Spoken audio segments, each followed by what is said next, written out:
10,000 सामान्य ज्ञान के प्रश्नों के लिए ये 17वां भाग होगा और आप किसी भी प्रतियोगी परीक्षा के लिए इसे देख सकते हैं। देखिए यहाँ पे इसी तरह एक क्वेश्चन आएगा, 4 विकल्प, आपको अपना उत्तर बताने के लिए 5 सेकंड मिलेगा। तो जो लोग भी इस वीडियो को देख रहे हैं या फिर बाद में देखेंगे, सभी अपना उत्तर कमेंट करके जरूर बताएं। क्वेश्चन है कि चंद्र ग्रहण के समय निम्नलिखित में से कौन मध्य में रहता है। दो कंडीशन होती है, चंद्र ग्रहण और सूर्य ग्रहण। चंद्र ग्रहण होता है हर पूर्णिमा को नहीं होता है, लेकिन ये होता है केवल और केवल पूर्णिमा को।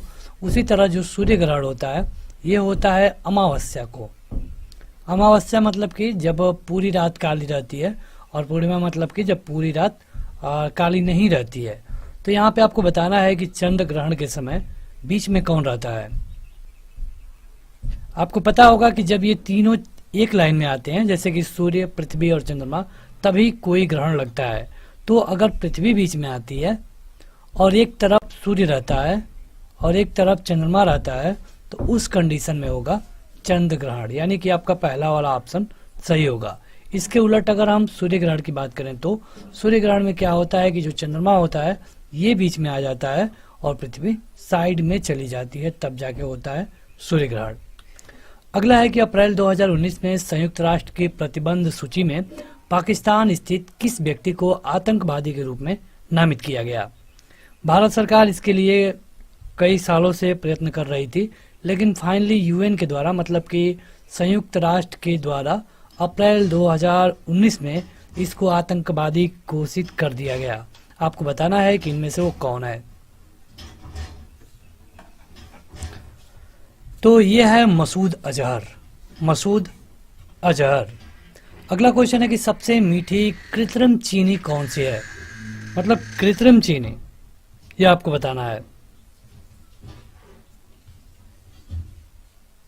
ये होता है एस्पार्टेम। एस्पार्टेम। अगला है कि प्रकाश का प्रकीर्णन क्या है। प्रकाश के 3 गुणों के बारे में पढ़ाया जाता है, प्रकीर्णन, अपवर्तन, परावर्तन। तो यहाँ पे आपको बताना है कि प्रकाश का प्रकीर्णन क्या है। तो प्रकाश का प्रकीर्णन का ये मतलब होता है कि अणुओं के माध्यम से जब हर दिशा में प्रकाश का संचरण होता है, इसे कहते हैं प्रकाश का प्रकीर्णन।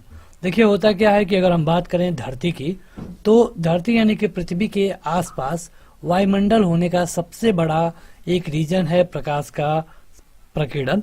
जैसे होता क्या है कि यहाँ पर वायुमंडल है और धूल के कण है, जब यहाँ पे प्रकाश आता है तो ये इसे टकरा करके अगले कण पे, और इस तरह ये चारों तरफ फैल जाता है, जिससे कि आपको यहाँ से आकाश नीला दिखाई देता है। लेकिन अगर वही कोई व्यक्ति अंतरिक्ष में जाता है तो उसे आकाश नीला के जगह पे काला दिखाई देता है। काला दिखने का यही कारण है कि वहां पे प्रकाश का प्रकीर्णन नहीं होता। अगला है कि जब गोलाकार छेद वाले किसी धातु की शीट को गर्म किया जाता है तो क्या होगा। एक शीट है जिसमें एक छेद है गोलाकार, अगर इसको गर्म किया जाता है तो क्या होगा। क्या यह छेद फैलेगा, सिकुड़ेगा, या फिर इस पर कोई असर नहीं पड़ेगा, या फिर इनमें से कोई नहीं। तुरंत अपना उत्तर 5 सेकंड के अंदर कमेंट करके बताइए। देखिए अगर इस तरह की कोई भी वस्तु होगा, खास करके वो धातु की शीट कहा गया है यहाँ पे, तो अगर आप इसे गर्म करते हैं तो ये जो छेद होगा ये फैलेगा। अगला है कि नेफ्थलीन बाल्स किससे बनी होती है। आपके पास समय है 5 सेकंड का, तो अपना उत्तर कमेंट करके जरूर बताएं। टार होता है, टार से बनी होती है, कोयला टार से। नेफ्थलीन बाल्स होती हैं कोयला टार से बनी हुई। अगला है कि एक आदर्श अमीटर का प्रतिरोध क्या होता है। जहां पर ये शब्द लग गया मीटर में आदर्श, इसका मतलब कि इसका जो रेजिस्टेंस होगा, प्रतिरोध होगा, ये होगा कुछ नहीं, यानी कि 0। अगला है कि बीओडी का असंक्षिप्त रूप क्या है, मतलब कि फुल फॉर्म बीओडी। तो ये होता है biological oxygen demand. Biological oxygen demand BOD का फुल फॉर्म होगा। अगला है कि धातु परमाणु से युक्त विटामिन कौन है। देखिए यहाँ पे कहा गया है धातु परमाणु से युक्त विटामिन, ये होता है B12। अगला है कि संपूर्णतः काला निकाय वह है जो क्या करता है या फिर क्या होता है।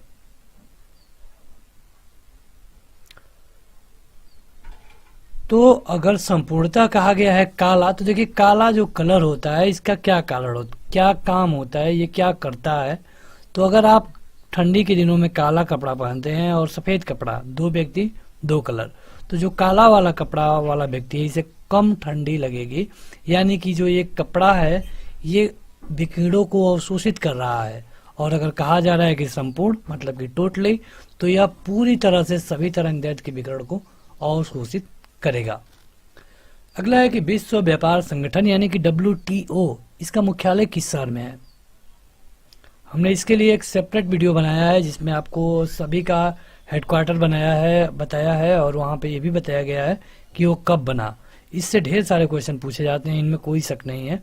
तो अगर आप हमें चैनल पे फॉलो करते हैं तो अभी तक आपको वीडियो जरूर मिली होगी, नहीं मिली है तो आप जाके देख सकते हैं। यह है जिनेवा में। प्रसिद्ध संस्कृत काव्य कादम्बरी की रचना किसने की थी। देखा जाए तो बहुत बार क्वेश्चन पूछा गया है आपके परीक्षाओं में, तो आपको बताना होगा कि कादम्बरी की रचना किसने की। बाणभट्ट ने।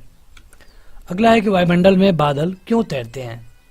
आप देखेंगे तो आपको लगेगा कि बादल तैर रहे हैं, उड़ रहे हैं, तो आखिर इसका कारण क्या है। कम दबाव, बिल्कुल नहीं, क्योंकि वहां पे तो कम दबाव का कोई मतलब ही नहीं है। तापमान कम होना, तो इससे भी तैरने का कोई डिपेंड नहीं है। सही उत्तर है गुरुत्वाकर्षण बल के कारण। ऑप्शन नंबर सी सही होगा। अगला है कि नेट बॉल में कितने खिलाड़ी होते हैं। जैसे क्रिकेट में 11, हॉकी में 11, तो आपको बताना है कि नेट बॉल में कितने खिलाड़ी होते हैं। इसके लिए भी सेपरेट वीडियो ऑलरेडी अपलोड है, और अगर आप ऐप पर जाते हैं तो वहां पे आप जाके इसे पढ़ पाएंगे। ये होते हैं 7। इंटरनेट के जनक के रूप में किसे जाना जाता है। इंटरनेट का जनक यह है विंड सर्फ। और अगर कंप्यूटर का जनक पूछ ले तो चार्ल्स बैबेज। अगला है कि अग्नाशय द्वारा निम्न में से कौन सा हार्मोन स्रावित किया जाता है। अग्नाशय के द्वारा, यह भी क्वेश्चन बहुत बार पूछा गया है। तो ये होता है इंसुलिन। पिछला क्वेश्चन जो था ये कंप्यूटर इंटरनेट से था। तो चलिए हमको एक उत्तर कमेंट करके बताइए, रैम का फुल फॉर्म क्या होगा। रोम का बताइए। रैम का हम बता देते हैं, रैंडम एक्सेस मेमोरी। रोम का आप कमेंट करके बताइए कमेंट बॉक्स में। अगला है कि इसको हमने कवर कर लिया। दंत चिकित्सक के द्वारा कौन से दर्पण का उपयोग किया जाता है। जैसे कि अगर आपके मुंह में दंत चिकित्सक देखना चाहे तो वो आपके मुंह में सबसे पहले एक इस तरह का लेंस होता है, इसको हाथ में पकड़ता है यहाँ से और इसको आपके मुंह में डालता है, और उसके सर पर, जो डॉक्टर होता है उसके सर पे एक लाइट लगी होती है, वो लाइट इस पे लगती है। यहाँ से वो आपके जो दांत होते हैं उससे अंदर का भाग देख पाता है, जो कि यहाँ पे इसका फिगर बनता है और आसानी से इसे देख लेता है। तो आपको बताना है कि इसमें कौन सा दर्पण यूज किया जाता है। बस दो ही में से आप बताइए, 50-50 हो गया।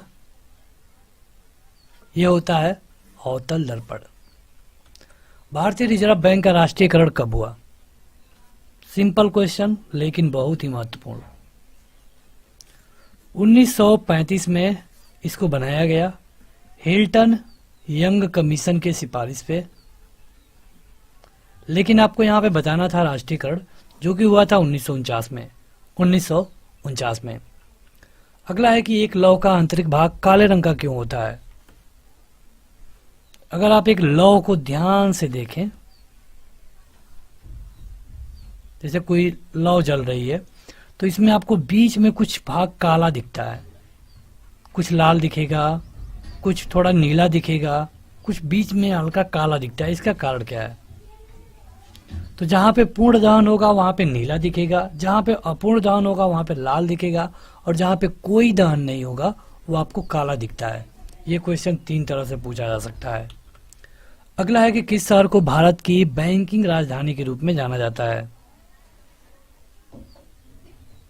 आर्थिक राजधानी नहीं पूछा गया। अगर आर्थिक राजधानी पूछा गया होता तो सही उत्तर होता आपका मुंबई, लेकिन कहा गया है बैंकिंग राजधानी। यह है चेन्नई को। अगला है कि उपराष्ट्रपति का पद किस देश के संविधान से लिया गया है। जैसे कि आप देखेंगे कि हमारे यहाँ कई चीज़ें कई जगह से ली गई है। अगर आप ऐप को डाउनलोड किए हैं तो वहाँ पे आप पूरा पॉलिटी पढ़ सकते हैं लाइन बाय लाइन बिना किसी बुक के। तो वहाँ पे भी हमने आपको बताया है, कई वीडियो में भी हमने आपको बताया है। ये लिया गया है संयुक्त राज्य अमेरिका से। यहाँ पे है कि जैसे कि हमारे यहाँ एक उपराष्ट्रपति होगा जो कि राज्यसभा का पदेन सभापति होता है। उपराष्ट्रपति के चुनाव के लिए मिनिमम उसकी एज होनी चाहिए 35 साल। चलिए कमेंट करके बताइए राज्यपाल के लिए कितना होना चाहिए। राज्यपाल के लिए मिनिमम उम्र सीमा कितनी होनी चाहिए? ऑप्शन चाहिए तो ऑप्शन है 21, 25, 30 और 35। उत्तर कमेंट करके बताइएगा जरूर कमेंट बॉक्स में। अगला है कि रानी विक्टोरिया के स्मरण में हुगली नदी के तट पर कौन सी इमारत बनाई गई है? यहाँ पे हम 5 सेकंड रुक रहे हैं ताकि सभी लोग अपना उत्तर कमेंट करके बता पाए। यह है विक्टोरिया मेमोरियल। विक्टोरिया मेमोरियल, रानी Victoria Victoria Memorial. Todarmal Akbar के शासनकाल में किस विभाग में मंत्री थे? जो अकबर के नवरत्न थे उसमें टोडरमल भी थे, बीरबल थे, टोडरमल थे, मुल्ला दो प्याजा, इस तरह 9 लोग थे। तो जो टोडरमल थे ये किस विभाग के मंत्री थे ये आपको बताना है। अकबर की बात करें तो अकबर के पिता का नाम था क्या? हुमायूं। हुमायूं के पिता का क्या नाम था? बाबर। ये क्रम है। तो यहाँ पे अकबर शासन किया था 1556 से लेकर के 1605 तक। मुगल वंश का सबसे बड़ा राजा माना जाता है अकबर को, और टोडरमल इसके वित्त मंत्री थे। अगला क्वेश्चन है कि सिंधु घाटी सभ्यता में बृहत स्नानागार या फिर विशाल स्नानगृह निम्नलिखित में से किस शहर में पाया जाता है? यह है मोहनजोदड़ो में। अगला है कि प्राकृतिक गैस में से कौन सी गैस सबसे अधिक मात्रा में मौजूद होती है? प्राकृतिक गैस में सबसे ज्यादा क्या होता है? ऑप्शन है मीथेन, इथेन, प्रोपेन और ब्यूटेन। सही उत्तर है मीथेन। मीथेन को CH4 इसका रासायनिक फार्मूला है, और इसको मार्स गैस भी बोलते हैं, मार्स गैस। अगला है कि टीपू सुल्तान की राजधानी कहाँ थी? टीपू सुल्तान, ये थी श्रीरंगपट्टनम में। यहाँ पे संधि भी हुई थी तीसरे युद्ध में। हालांकि टीपू सुल्तान का वो दूसरा युद्ध था, और अगले युद्ध यानी कि चौथे युद्ध में टीपू सुल्तान की मृत्यु हो जाती है। प्रकाश संश्लेषण में कौन सा प्रकाश सबसे कम प्रभावी होता है? तो ये है हरा प्रकाश, हरा प्रकाश। अगला है कि अंतरिम सरकार का नेतृत्व किसने किया? अंतरिम कहने का क्या मतलब है? 1948 से लेकर के 1950 में जो सरकार बनी ये अंतरिम थी, क्योंकि वहां पे कोई इलेक्शन नहीं हुआ था। इलेक्शन हुआ 1951-52 में। तो आपको बताना है कि उस समय इसका नेतृत्व किसने किया। आसान क्वेश्चन है, सही उत्तर है पंडित जवाहरलाल नेहरू। अगला क्वेश्चन है कि भारतीय रेलवे का संग्रहालय कहां पर स्थित है? कमेंट करके बताइए।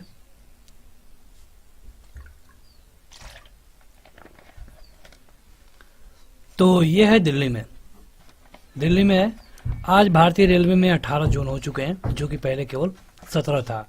जो लास्ट में जोन जोड़ा गया है ये है साउथ कोस्ट, और इसका हेडक्वार्टर है विशाखापट्टनम में। अगला है कि किस शहर को पेठा नगरी के नाम से जाना जाता है? जैसे गुलाबी नगरी, पेठा नगरी। तो गुलाबी नगरी कहते हैं जयपुर को, और पेठा नगरी कहते हैं आगरा को।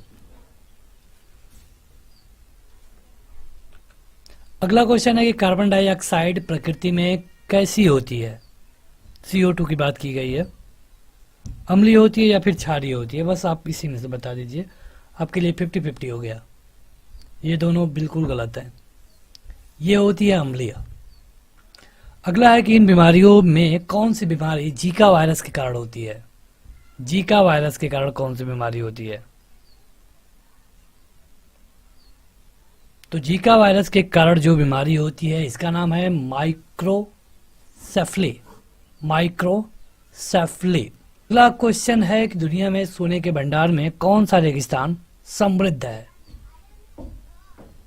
समृद्ध कहने का मतलब कि धनी है, ज्यादा पाया जाता है। तो यह है अटकामा। अगला है कि इप्सम साल्ट, यानी कि इप्सम साल्ट मतलब कि सेंधा नमक, इसका उपयोग किया जाता है क्यों, किस लिए? तो सूखी त्वचा के लिए बिल्कुल सही, लेकिन दर्द के लिए भी तो करते हैं और छोटे घाव के लिए भी करते हैं, यानी कि सही उत्तर होगा उपरोक्त सभी। ऑप्शन नंबर डी सही उत्तर होगा। अगला है कि आर्गन की परमाणु संख्या क्या है? आर्गन की परमाणु संख्या,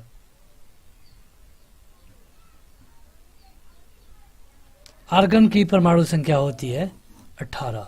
चलिए कमेंट करके बताइए एल्युमिनियम के परमाणु क्रमांक, एल्युमिनियम का परमाणु क्रमांक कमेंट करके बताइए। अगला है किस पदार्थ के बनने के कारण चांदी की सतह खुले संपर्क में काली हो जाती है? मतलब अगर चांदी की कोई सतह है, अगर आप उसे खुले वायुमंडल में रखेंगे तो कुछ दिन के बाद ये काला पड़ने लगता है। तो काला पड़ने का कारण क्या है, ये आपसे पूछा गया है। क्या होता है जिससे कि वो काला पड़ जाता है? ये होता है सिल्वर सल्फाइड, सिल्वर सल्फाइड।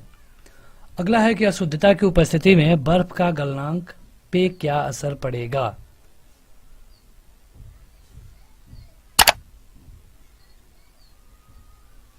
तो ये घटता है। अगला है कि सबसे बड़ा ग्रह कौन सा है, मतलब साइज में? दूसरे नंबर का सबसे बड़ा ग्रह है शनि, पहले नंबर का कौन है ये आप बताइए? बृहस्पति। अगला है कि 1857 गदर के समय भारत का गवर्नर जनरल कौन था? तुरंत अपना उत्तर कमेंट करके बताएं। ये था लॉर्ड कैनिंग।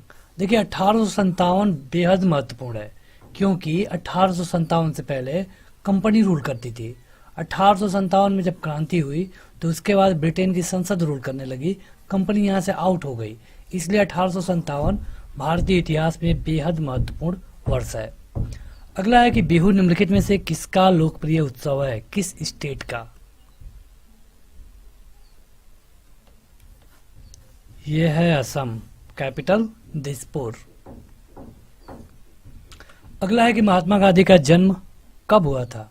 2 अक्टूबर को तो हुआ था, ये तो आपको भी पता होगा, लेकिन ईयर कमेंट करके बताइए। ये हुआ था 1869 में, 1869 में। अगला है कि राष्ट्रीय विज्ञान दिवस किस दिन मनाया जाता है? रमन इफेक्ट के जनक डॉक्टर सीवी रमन के नाम पे मनाया जाता है हर साल 28 फरवरी को, 28 फरवरी को। अगला क्वेश्चन है किसान दिवस किस दिन मनाया जाता है? चौधरी चरण सिंह के जन्म दिवस पे मनाया जाता है, बताइए कमेंट करके। यह है 23 दिसंबर। अगला है कि सेज, जो कि इकोनॉमी से रिलेटेड वर्ड है, इसका फुल फॉर्म क्या होगा? अभी तक जो लोग इस वीडियो को लाइक नहीं किए हैं जरूर लाइक कर दें। ऐप जरूर डाउनलोड करिए, जहां से आपको ज़्यादा बेनिफिट मिलने वाला है। वो केवल 4 MB का है और आप उसे आसानी से अपने मोबाइल में रख सकते हैं। तो ये होता है स्पेशल इकोनॉमिक जोन, सेज मतलब कि स्पेशल इकोनॉमिक जोन। अगला है कि गांधी इरविन समझौता किससे संबंधित है? गांधी इरविन समझौता, तो भारत में जब सविनय अवज्ञा आंदोलन चल रहा था उसको खत्म करने के लिए गांधी इरविन समझौता हुआ था। हालांकि उस समय राउंड टेबल कॉन्फ्रेंस भी चल रहा था, जो कि जिसकी संख्या थी 3, और इसमें सेकेंड वाले से पहले ये समझौता हुआ, जिसके बाद गांधी जी लंदन गए। हालांकि समझौता पूरा नहीं हो पाया और गांधी जी फिर से भारत लौट आए। अगला है कि कायदे आजम किसे कहा जाता है? कायदे आजम किसका उपनाम है? तो यह है मोहम्मद अली जिन्ना का।